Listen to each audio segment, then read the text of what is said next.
সজলদার একটা খারাপ অভ্যেস আছে। সজলদা, আমি জানি না, কলেজে তো সজলদা একদম দাপুটের নেতা ছিলেন। সজলদা যখন রাজ্যের মুখ্যমন্ত্রী কথা বলছেন, সজলদা কথাগুলো না শুনে ঝন্টু বড়াইকের সাথে লাস্ট বেঞ্চে বসে ফিসফাস করছেন। লাস্ট যে 4-5টা শব্দ সজলদা, আমি এখন আর বাইকটা চালাচ্ছি না, আমি বলে দিচ্ছি।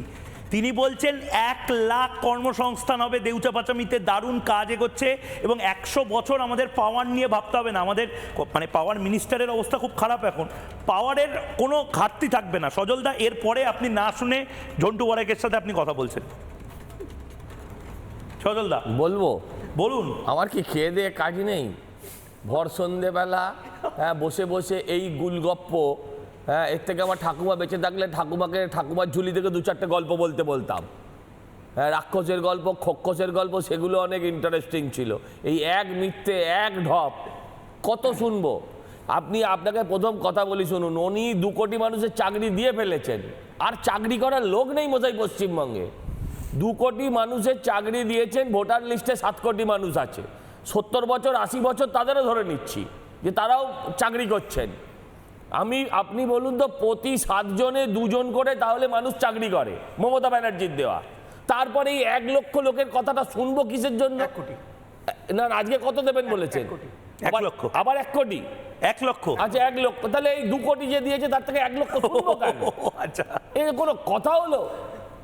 না, কিন্তু একটা জিনিস, মানে এই কনফিডেন্সটা তৃণমূল সরকার পায় কি করে? না, আপনি কি এত কনফিডেন্টলি মিথ্যা কথা বলতে পারেন?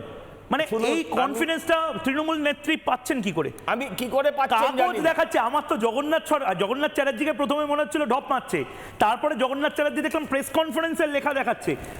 বেসাল্টের কোনো মাইনিংই কেউ করছে না এখন, তার কন্ট্রাক্ট ক্যান্সেল হয়ে গেছে। আপনি মিথ্যে কথা নিয়ে বলছেন তো, আমি আপনাকে একটা কথা বলি, আমি মাঝে মাঝেই বলি এই কথাটা, যে আমার ঠাকুমা ছোটবেলা থেকে বলতেন যে কখনো মিথ্যে কথা বলবি না, মিথ্যে কথা বললে জিভ খসে যায়। আমার ঠাকুমা আজ বেঁচে নেই, যদি বেঁচে থাকতো আমি টেনে এনে টিভির সামনে বসিয়ে বলতাম যে তুমি কত মিথ্যে বলতে না ভুল বলতে দেখো, যে মিথ্যে বললে যদি জিভ খসে যায়, এই 70 বছরের বুড়ি মানুষটাকে দেখো গড়গড় করে ওই জিভ দিয়ে মিথ্যে কথা বলে চলেছে। জিভ খসা তো দূরের কথা, জিভ একবার কাঁপেও না, জিভ একবার কাঁপেও না। এই টিভিতে বসে বসে ভর সন্ধেবেলা তো কত মিথ্যে শুনবো বলতে পারেন? বলছে কি সেকেন্ড লার্জেস্ট কি হবে একটা বললো, coalfield. Cold mine.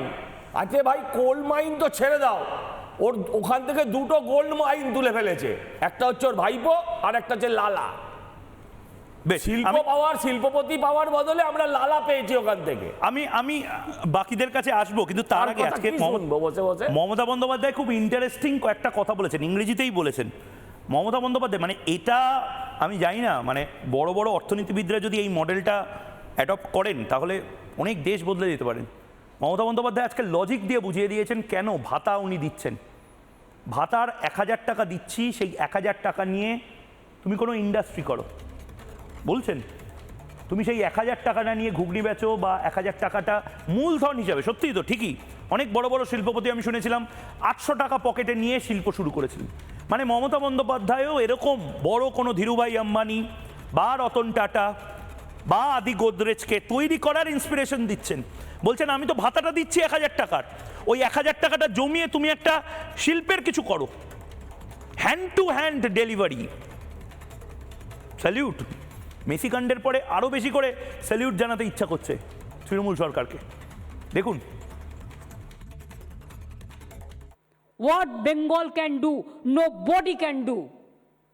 You show me one state or one schemes in the world, one part of the world. 95 we have the social schemes for the poor peoples. From born to death, everybody is having the price in their own hands, because I don't believe that Notbandi, I believe the cashless price to the people, because if there is a cash to the people, they can invest the money for the business. নানা ধরনের content দেখার জন্য like করুন, share করুন আমাদের Facebook page, subscribe করুন আমাদের YouTube channel. পাশাপাশি অন্যান্য ব্রেকিং নিউজের জন্য অবশ্যই চোখ রাখুন রিপাবলিক বাংলায়।